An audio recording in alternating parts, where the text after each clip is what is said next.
And with us now in the studio is Trina Jones, co-founder of recruitment firm Cultivate. Trina, what did you make of what Shamabeel was saying, and is that certainly ringing true for what you're seeing? Yeah, look, it absolutely echoes our thoughts and our experience in terms of sort of the momentum starting to sort of gain traction at the beginning of this year. And obviously we've had a speed bump, which has been really unfortunate, an unwelcome and an unhelpful time when we know that the recovery is near. It has been, really disruptive.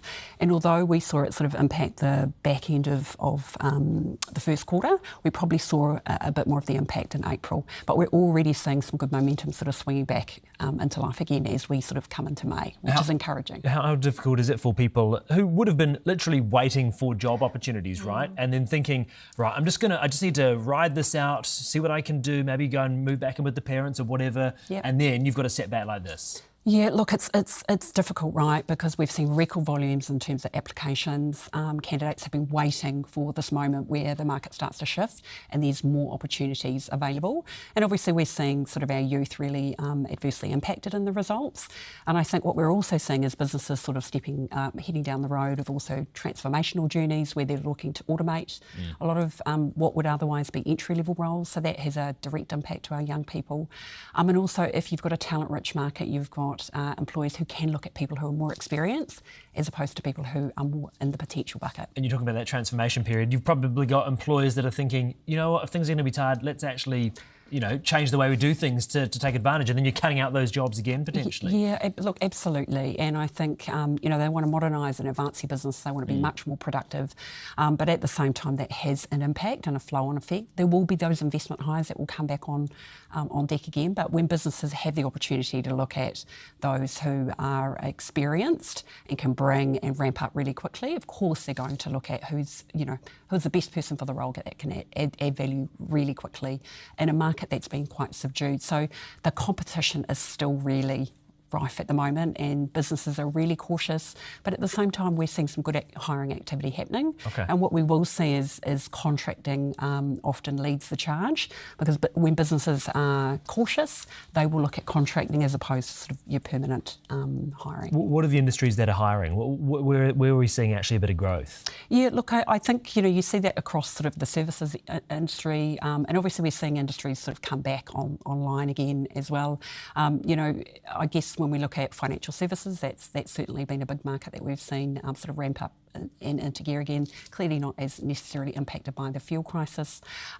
But notwithstanding that, I think we're seeing businesses who are, as Shamabeel has referred to, really waiting for that moment where that recovery comes into play, which is what we want to see. You mentioned young people, I'm sure he wouldn't mind me saying this, but my nephew applied when he finished school, applied for hundreds and hundreds of jobs and was just told, no, you don't have experience. So he went out and he did dozens of courses and then couldn't get those jobs. What's happening there when a smart, fit 18-year-old can't get a job at McDonald's or supermarkets? Why is that happening? Look, clearly the market is incredibly competitive. And so, you've got a groundswell of applications and clearly businesses can be a lot more discerning and selective in terms of who they move forward with. And you've obviously got, less hiring happening in those areas as well, and not many people sort of moving on, recognising there's not a lot to look out, to look for elsewhere. And so you don't have that natural domino effect where there's an opportunity that sort of presents itself. But for our young people, I think they're also challenged by the fact that they don't necessarily have prior experience. So how do they elevate what they've done, extra, volunteer work, if they've done extracurricular work, what can they do to sort of demonstrate their value and their transferable skills in the context of not having necessarily a prior role. So you're right, absolutely, it's incredibly challenging for our young people. So on that, just very quickly before you go, what can they actually do if you've been in a holding pattern and waiting for your chance and now you're thinking, it's going to take a bit longer? What's the advice to people to actually try to get in there? Yeah, look, I think generally speaking, make sure if you're applying for roles that your resume really speaks to alignment. So, your suitability, why, when you think about your roles, your tasks of what you've done, what your achievements are, really compel whoever's reading it, so you get on the call list. Because if you don't, if you don't sort of make that cut, you've missed the boat. And the other thing we would say is be responsive and accessible.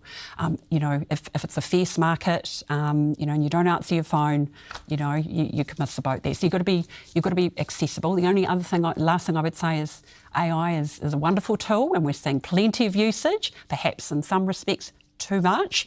If it's suggesting that you've done things you haven't done before, it starts to hallucinate, suggest you've done all sorts of skills. It's gone a step too far. You need to be able to speak to that experience and make sure you're well prepared and ready to go for those conversations. Trina Jones, Cultivate co-founder, thank you so much for joining us in the studio this morning. Thanks for having me.